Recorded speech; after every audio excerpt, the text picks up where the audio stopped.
Aloha everybody. Hey, I just wanted to do a video on these resin tide pools that I do. I do them in the voids in the wood. So if the wood has, a pocket in it or something, I'll fill it in and do these tide pools. But what happens is sometimes the resin, it'll react. If anybody's worked with resin, you know, it sometimes can be a lot of fun. So on this one, what I did was I made a mistake by pouring my first layer too thick. So you can see here, so this is the bottom, and my first layer I poured it to where it was like almost an inch thick. And what happens is I'm just using this, it's a Home Depot brand, but it's a 2-part epoxy.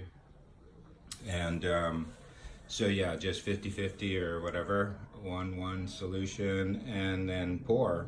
So when you pour it, what happens is, you know, they chemically react to each other. And what happens is if it's too thick, which it was, it cracked.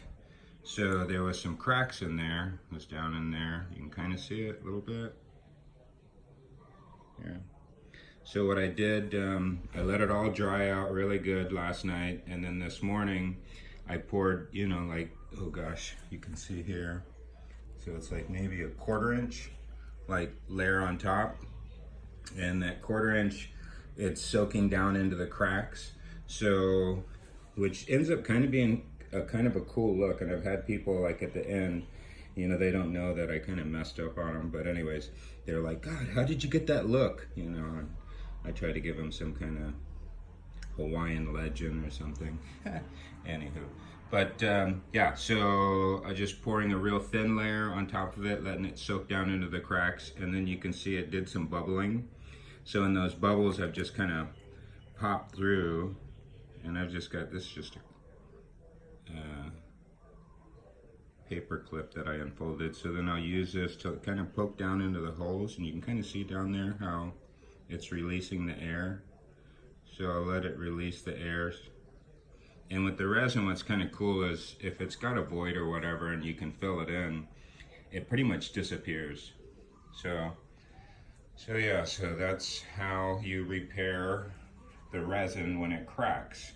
And then too, another thing I noticed is with this resin, it'll be pretty clear. Like this one here is really clear, and then this one here turned out really clear. But when you pour it thick like that, I noticed it does do a little bit of ambering. I think that's from the heat that's generated or something, but it kind of creates a little bit of an amber effect. You can kind of see it there, which, you know, in these top coats. So typically what I do is okay, so this is just wax paper I used as kind of a form to set it up. And then I'll use just a 5-minute glue. You can use any one of these glues. This is one of them I use.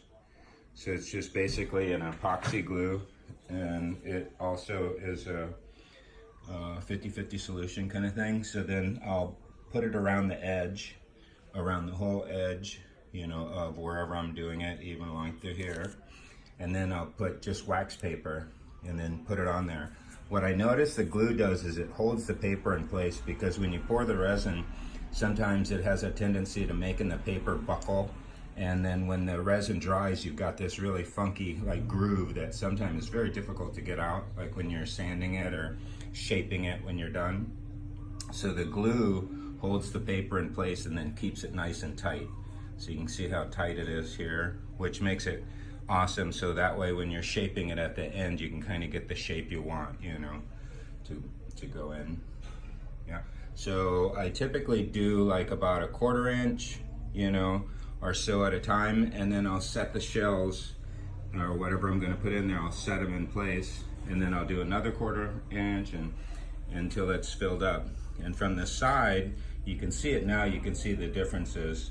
But when you go to sand it and shape it, I shape it and kind of round it, and a lot of those lines is very difficult to see, so you can barely see that it's done in layers. It looks like it's a one-piece deal. And then when it's all sanded down to like a 320, I'll use a polyurethane.